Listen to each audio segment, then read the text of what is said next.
सभी का आपके अपने YouTube चैनल ज्ञान वृद्धि पर। प्यारे बच्चों, आज की इस वीडियो के अंदर हम एक बड़ा ही इंपॉर्टेंट टॉपिक डिस्कस करेंगे जो है अनुपात एवं समानुपात यानी कि रेशियो एंड प्रोपोर्शन। तो ये रेशियो एंड प्रोपोर्शन का जो टॉपिक है, आप किसी भी टेस्ट के अंदर या फिर अपनी डेली लाइफ के अंदर ये बड़ा ही इंपॉर्टेंट है, जो एक महत्वपूर्ण पार्ट कवर करता है, यानी कि कुछ अंक कुछ नंबर्स ये कवर जरूर करता है। तो अनुपात एवं समानुपात रेशियो एंड प्रोपोर्शन के बारे में आप लोगों को जरूर पता होना चाहिए। इससे रिलेटेड जो क्वेश्चन आते हैं उनको भी हम यहाँ पर डिस्कस करेंगे और इसका बेसिक भी यहाँ पर डिस्कस करेंगे। तो सबसे पहले तो जो रेशियो एंड प्रोपोर्शन है, यहाँ पर रेशियो यानी कि जिसको हिंदी में बोला जाता है अनुपात, और प्रोपोर्शन समानुपात। इस वीडियो के अंदर हम अनुपात के बेसिक और उसके क्वेश्चंस के बारे में करेंगे। पार्ट 2 के अंदर हम समानुपात के, जो जल्दी आपको मिल जाएगी, उसके क्वेश्चंस के बारे में डिस्कस करेंगे। तो अनुपात क्या होता है? अनुपात आप लोगों को पता होना चाहिए कि रेशियो यानी कि अनुपात। मैं इसकी आप लोगों को डेफिनेशन भी बता देता हूं और साथ के साथ में उन चीजों को क्लियर करता जाऊंगा कि क्या है वो। अनुपात क्या है? जब दो राशियों को, व्हेन टू क्वांटिटीज, यानी कि दो क्वांटिटीज को एक दूसरे के साथ कंपेयर किया जाए, एक दूसरे के साथ इस प्रकार से तुलना की जाए, यानी कि दो राशियों की हम तुलना कर रहे हैं, कंपैरिजन कर रहे हैं, तुलना की जाए कि पहली राशि या फिर कि एक राशि, किसी एक राशि को दूसरी राशि का, यानी कि जो दूसरी क्वांटिटी है उसका दूसरी राशि का कौन सा भाग है, कौन सा पार्ट है।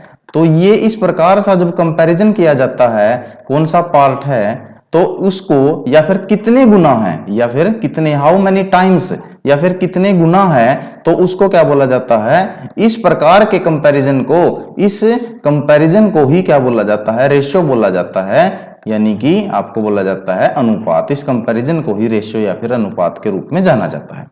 तो अब मैं यहां पर आप लोगों को बता देता हूं कि जैसे कि आपने कोई भी दो क्वांटिटीज ली, ठीक है। जैसे कि हमने ले लिया है कि 10 किलो चावल और 15 किलो चावल, 15 किलो गेहूं, ठीक है। तो ये चावल है, ये गेहूं है, राइस है, और हमारे पास ग्रेन्स है, तो व्हीट है। तो इस प्रकार से इन दोनों का हमको क्या निकालना है? रेशियो। तो रेशियो निकालने के लिए सबसे पहले तो मैं आप लोगों को इसका सिंबल बताता हूं कि रेशियो का जो सिंबल होता है बच्चों, वो क्या होता है। जो रेशियो होता है, रेशियो को दो डॉट के द्वारा हम क्या कर देते हैं? डिफाइन कर देते हैं। दो डॉट के द्वारा इसको शो किया जाता है। जैसे कि मैं 10 किलो और 15 किलो का अगर रेशियो करता हूं, तो यहां पर दो डॉट में लगाकर अनुपात को दिखा देता हूं। तो इस प्रकार से हमने दो राशियों के बीच में, दो क्वांटिटीज के बीच में जब कंपैरिजन करने की कोशिश करी है कि ये जो पहली राशि है दूसरी राशि का कौन सा भाग है, कितने टाइम्स है, कौन कौन सा पार्ट है, तो उसी को हम क्या बोल रहा है? अनुपात बोल रहा है। इसको और डिस्क्राइब करता हूं मैं आगे चल के। अब इस प्रकार से अगर आपको कोई नंबर लिखा मिल जाए, ठीक है, जब कोई संख्या, जब कोई नंबर से भिन्न के रूप में मिलता है, भिन्न के रूप में, भिन्न क्या होती है? यानी कि फ्रैक्शन की फॉर्म में जब आपको कोई नंबर मिलता है बच्चों, उसी को क्या बोला जाता है? उसको भी एक अनुपात ही बोला जाता है, उसे भी रेशियो ही बोला जाएगा। तो जैसे कि मैं यहां पर आपको बता देता हूं कि अगर आपको लिखा हो कि 2/3, कितना लिखा है बच्चों? 2/3, तो इसमें जो न्यूमरेटर होता है ये पहली संख्या मान लेंगे, और जो डिनोमिनेटर यानी कि हर होता है इसको दूसरी संख्या मानेंगे, और इन दोनों के बीच में रेशियो का यानी कि अनुपात का जो सिंबल है वो लगा दिया जाता है। यानी कि जो भिन्न होती है वो भी एक प्रकार का क्या होता है? फ्रैक्शन भी एक प्रकार का रेशियो ही होता है। तो अगर मैं यहां पर जो हमने 10 केजी और 15 केजी यहां पर लिए थे, तो 10 केजी यानी कि जब कोई चीज, जैसे कि हमने जो रेशियो से, या सॉरी फ्रैक्शन से हम उसको रेशियो में ले आए, ऐसे ही हम रेशियो से उसको फ्रैक्शन में भी लेके आ सकते हैं। तो जो पहली क्वांटिटी है, पहली जो राशि है, उसको न्यूमरेटर मानेंगे, और जो दूसरी क्वांटिटी है उसको हम क्या ले लेंगे बच्चों? डिनोमिनेटर। अगर वो कटता है तो उसको काट देंगे, तो 5 2 जा 10 और 5 3 जा 15, तो 2/3। और इसको दोबारा फिर रेशियो में कन्वर्ट करने के लिए पहली राशि को लिखेंगे और फिर दूसरी राशि को अनुपात यानी कि रेशियो का सिंबल लगा देंगे, तो वही 2/3 ये हमारा अनुपात आ गया। यानी कि जो हमारे पास व्हीट था और जो हमारे पास राइस था, तो इन दोनों को हमने रेशियो निकाल लिया, अनुपात निकाल लिया। तो इस प्रकार से ये हमारा रेशियो की जो डेफिनेशन है, रेशियो का जो कंसेप्ट है, वो यहां पर है। अब मैं रेशियो के बारे में कुछ प्रॉपर्टीज आप लोगों को बता देता हूं, जो प्रॉपर्टीज ऑफ रेशियो हैं। प्रॉपर्टीज ऑफ रेशियो बड़ी ही इंपॉर्टेंट है। अगर आपको ये प्रॉपर्टीज समझ में आ जाती हैं, जो ये गुण है इसके ये समझ में आ जाते हैं तो आप इससे रिलेटेड सारे क्वेश्चन कर लेंगे, आपका जो बेसिक है वो डाउट सारे क्लियर हो जाएंगे। तो चलिए बच्चों, सबसे पहले तो जो रेशियो होता है, रेशियो हमेशा समान जो हमारी यूनिट होंगी, इक्वल यूनिट्स यानी कि समान इकाई की राशियों के बीच ही रेशियो हो सकता है, इक्वल यूनिट्स के बीच में ही हो सकता है। कहने का मतलब जैसे कि अगर हमारे पास 15 केजी राइस है, 15 केजी राइस है, तो मैं जो इसका रेशियो करूंगा वो केजी वाली क्वांटिटी के साथ ही कर सकता हूं, यानी ना तो मैं इसको ग्राम वाली क्वांटिटी से करूंगा, ना ही मैं इसको किलोमीटर से करूंगा, ना ही मैं इसको लीटर से करूंगा। यानी कि जो रेशियो होगा, जो अनुपात होगा उन दोनों की, यानी कि जिन राशियों के बीच में आप क्या कर रहे हो, अनुपात या रेशियो लगा रहे हो, तो उनकी यूनिट भी क्या होनी चाहिए, सेम होनी चाहिए। तो इनकी यूनिट जैसे कि 15:20, तो ये दोनों की यूनिट किलोग्राम होगी, तभी इनका रेशियो हो सकता है। हाँ, अगर ग्राम या फिर मिलीग्राम या फिर दूसरी कोई यूनिट हो जो ग्राम की यानी कि वेट की ही कोई यूनिट हो, तो उसको हम किलोमीटर में किलोग्राम में कन्वर्ट कर सकते हैं। लेकिन किलोग्राम और किलोमीटर का कभी भी रेशियो नहीं बन सकता, क्योंकि उनका तो आपस में कन्वर्जन भी नहीं हो सकता बच्चों। तो सबसे पहला जो हमारा जो गुण है कि जो अनुपात है उनकी इकाई क्या होनी चाहिए, समान होनी चाहिए। तो ये सबसे हमारा बेसिक है। उसके बाद है जो मैंने बताया कि जो रेशियो है उसको किस फॉर्म में लिखा जा सकता है, फ्रैक्शन की फॉर्म में भी लिखा जा सकता है, रेशियो को भिन्न की फॉर्म में लिखा जा सकता है। तो ये देखिए, अगर मैंने लिखा कि 3:5, तो 3:5 को मैं 3/5 करके लिख सकता हूं, जिसमें जो हमारे पास पहली जो क्वांटिटी होगी उसको न्यूमरेटर बनाएंगे यानी कि अंश बनाएंगे, और जो दूसरी क्वांटिटी होगी उसको डिनोमिनेटर यानी कि हर के रूप में लिखा जाएगा। तो अगर कोई रेशियो है तो आप उसको फ्रैक्शन फॉर्म में लिख के उसको सिंपलाइज कर सकते हैं, और अगर कोई फ्रैक्शन है तो आप उसको वापस वाइस वर्सा करके रेशियो की फॉर्म में भी लिख सकते हैं। चलिए बच्चों, इससे रिलेटेड जो हमारे पास थर्ड है उसको मैं आप लोगों को बताता हूं कि रेशियो, जैसे कि आप लोगों को कोई रेशियो दे रखा है, कोई अनुपात दे रखा है, मैं यहां पर कोई अनुपात ले लेता हूं जैसे कि 8:20 यानी कि 8:20। अगर इसकी दोनों क्वांटिटीज को, दोनों राशियों को किसी एक नंबर से मल्टीप्लाई कर दिया जाए तो इसके ऊपर कोई फर्क नहीं पड़ता। जैसे कि मैं 8 × 2 कर दूं रेशियो में, 20 × 2 कर दूं, तो ये कितना आएगा, 16:40। तो 16:40 को आप किस में लिख सकते हैं, आप इसको भिन्न के यानी कि फ्रैक्शन के रूप में लिख सकते हैं। तो अगर आप इसको काटेंगे तो 8 × 2 = 16 और 8 × 5 = 40, तो ये कितने में आ जाएगा, 2:5 के अंदर आ जाएगा। अब देखिए बच्चों, अब मैंने बोला कि अगर मैं इसको किसी एक ही राशि के साथ क्या कर देता हूं, भाग या डिवाइड कर देता हूं, तो अगर ये हमारे पास मल्टीप्लाई का कंसेप्ट था, अगर हम रेशियो को मल्टीप्लाई कर देंगे एक ही क्वांटिटी के साथ, एक ही राशि के साथ, तो कोई फर्क नहीं पड़ेगा। अगर हम डिवीजन कर देंगे तब भी कोई फर्क नहीं पड़ेगा। तो कैसे, अगर हम 8 को डिवाइड कर देते हैं किसके साथ, 4 के साथ, सॉरी 8:20 को 4 के साथ डिवाइड कर देते हैं, और रेशियो में 20 को भी डिवाइड कर देते हैं 4 के साथ, तो देखिए यहां पर तो 8/4 रेशियो 20/4 हम इसको लिख सकते हैं। तो ये हो गया बच्चों 2 और ये हो गया बच्चों 5, यानी कि 2:5 ही आ गया। कहने का मतलब अगर आप किसी चीज को, किसी रेशियो को, किसी अनुपात को एक क्वांटिटी के साथ दोनों को ही एक ही नंबर के साथ मल्टीप्लाई या डिवाइड कर देते हैं तो उनके रेशियो के ऊपर कोई प्रभाव, कोई फर्क नहीं पड़ेगा बच्चों। ये रेशियो की हमारी तीसरी इंपॉर्टेंट प्रॉपर्टी थी।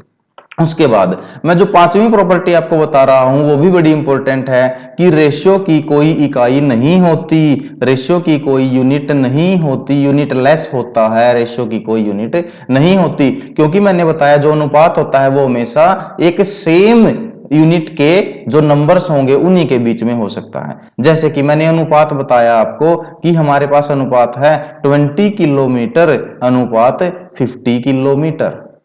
ठीक है बच्चों, तो मैंने बताया कि अनुपात को, रेशियो को हम डिवीजन की, सॉरी उसकी फ्रैक्शन की फॉर्म में लिखा जा सकता है। तो 20/50 हम इसको लिख सकते हैं, 0 से कैंसिल आउट 0, तो ये 2/5 यानी कि 2:5 अगेन हम लिख सकते हैं। तो जब हमारे पास ये 20 किलोमीटर अपॉन में 50 किलोमीटर करके हमने लिखा तो किलोमीटर से किलोमीटर भी चला गया। तो इस प्रकार से हमारी जो रेशियो होती है वो हमेशा यूनिट लेस होता है, उसकी कोई भी इकाई नहीं होती। अब हम इससे रिलेटेड, ये हमारी सारी प्रॉपर्टीज थी। इसमें कोई डाउट है तो बच्चों आप लोग कमेंट बॉक्स के अंदर कमेंट जरूर कीजिए। अगर आप नए हैं तो वीडियो के डिस्क्रिप्शन बॉक्स में जाके पुरानी वीडियोज के लिंक आपको मिल जाएंगे, और चैनल को सब्सक्राइब करना ना भूलें। चलिए वीडियो को लास्ट तक जरूर देखना बच्चों। अब हम कुछ एग्जाम्पल्स करेंगे इसके, यानी कि रेशियो से रिलेटेड, अनुपात से रिलेटेड जो उदाहरण, जो एग्जाम्पल बनते हैं, हम उनको करेंगे। अब उसने बोला है कि 98 रुपीज है, 98 की कोई राशि है, 98 की कोई सम है, ठीक है। तो इन रुपीज को किस रेशियो में डिवाइड करना है, इनको उसने बोला है बच्चों यहां पर कि 3:4 के अंदर इस राशि को क्या करना है, आपको अनुपात के अंदर डिवाइड करना है। अगर इस प्रकार का आप लोगों के पास कोई क्वेश्चन आ जाता है, तो जो अनुपात दिया गया है, ठीक है, या फिर वो बोल देगा कि दो संख्याएं हैं, उनका जो जोड़ है, उनका सम है 98 है, उन संख्याओं को ज्ञात कीजिए अगर वो 3:4 में है तो पहली संख्या और दूसरी संख्या क्या क्या होंगी। तो पहली, ये हमारे पास क्या दे रखा है बच्चों, अनुपात दे रखा है उन दोनों संख्याओं का जिनका जोड़ 98 है, 98 है।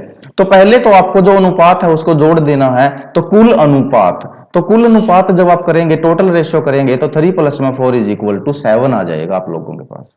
अब आपको क्या करना है कि पहली संख्या यानी कि फर्स्ट क्वांटिटी आपको निकालनी है। तो पहली संख्या कैसे निकलेगी, पहली संख्या का रेशियो, पहली संख्या का अनुपात, तो जो उसका पहली संख्या का जो अनुपात है वो लिखना है, अपोन में कुल अनुपात, जो कुल अनुपात हमारा बना है वो लिखना है, मल्टीप्लाई में कुल राशि, जो उनका कुल जोड़ था वो लिख लेना है दोनों संख्याओं का। जैसे कि पहली संख्या का अनुपात है बच्चों 3, ये हमको दिख रहा है, तो 3 अपोन में कुल अनुपात हमने निकाला 7, ये हमारे पास 7 है, मल्टीप्लाई 98। तो अगर हम इससे कैंसिल आउट करेंगे तो ये 14 पे, एंड 14 3 जा, ये आपके पास 42 पहली संख्या आपकी आ जाती है। इसी प्रकार से आप लोगों को निकालनी है कि दूसरी संख्या, दूसरी संख्या आप कैसे निकाल लेंगे, दूसरी संख्या का अनुपात जो है 4 अपोन में कुल अनुपात जो है 7, मल्टीप्लाई में कुल राशियों का जोड़ ये है 98। तो 7 पे कटेगा कैंसल आउट 14 पे, एंड 14 4 जा 56। तो ये दोनों राशि अगर आप इनको जोड़ करोगे तो 98 ही आएगा, अगर रेशियो करोगे तब भी 3:4 में ही ये कन्वर्ट होंगी। तो इस प्रकार से आप लोगों का एक क्वेश्चन आएगा कि कुल जो जोड़ है वो इतना है, उसका अनुपात इतना है, तो उन राशियों को अलग अलग करके निकालिए। इस प्रकार से एक क्वेश्चन आ जाएगा।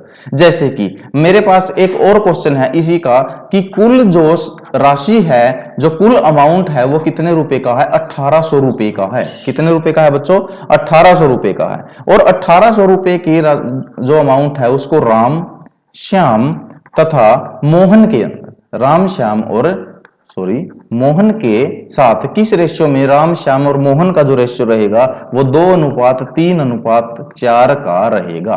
तो जो ये कुल 1800 रुपए हैं, अगर इन तीनों ने इस प्रकार से आ जाए कि एक बिजनेस स्टार्ट किया है राम श्याम और मोहन ने, और उस बिजनेस के अंदर 2:3:4 में अपने पैसे लगाए हैं, तो प्रॉफिट भी कैसे मिलेगा इनको, तो इसी अनुपात में मिलेगा।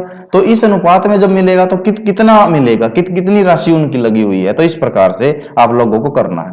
तो सबसे पहले मैंने बताया है कि टोटल रेशियो आपको कर लेना है, कुल अनुपात आपको कर लेना है, तो 2 + 3 + 4 = हो जाएगा बच्चों 9।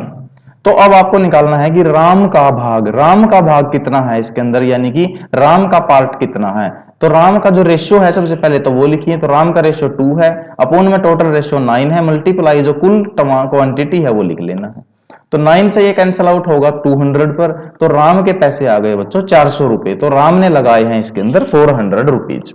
उसके बाद है आप लोगों के पास कि श्याम का भाग कितना है, श्याम का पार्ट कितना है। तो श्याम का रेशियो है 3, अपोन में कुल रेशियो है 9, मल्टीप्लाई में 1800।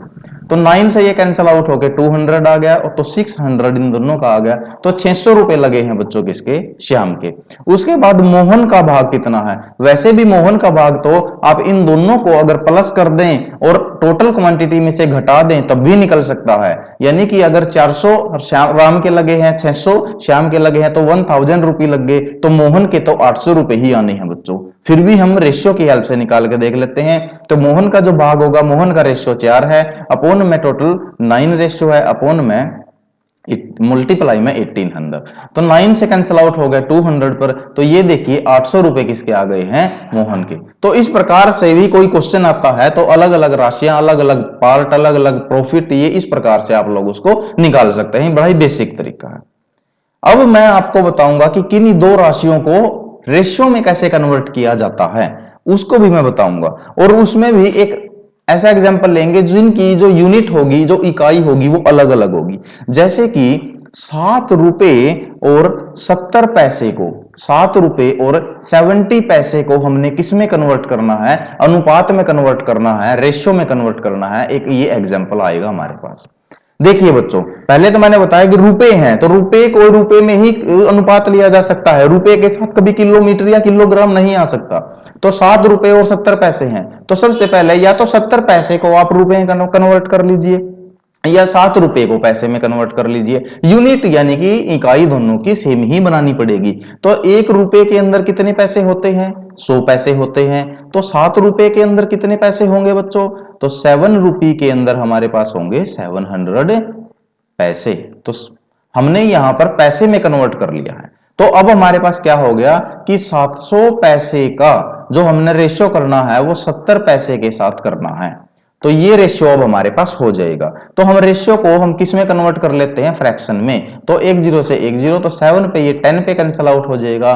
तो ऊपर आ गया 10 और नीचे रह गया 1, तो 10/1 यानी कि 10:1 के अंदर ये हमारा पास है रेशियो आ गया। तो इस प्रकार से भी अगर कोई रेशियो निकालना आपको आ जाता है तो वो भी आप लोगों को कन्वर्ट कर देना है। तो बच्चों, इस रेशियो वाले पार्ट के अंदर आज के अंदर मैंने रेशियो का कंसेप्ट बताया और रेशियो के जो एग्जांपल्स प्रोबेबली हो सकते हैं आपके लेवल के, वो आपके यहां पे आएंगे।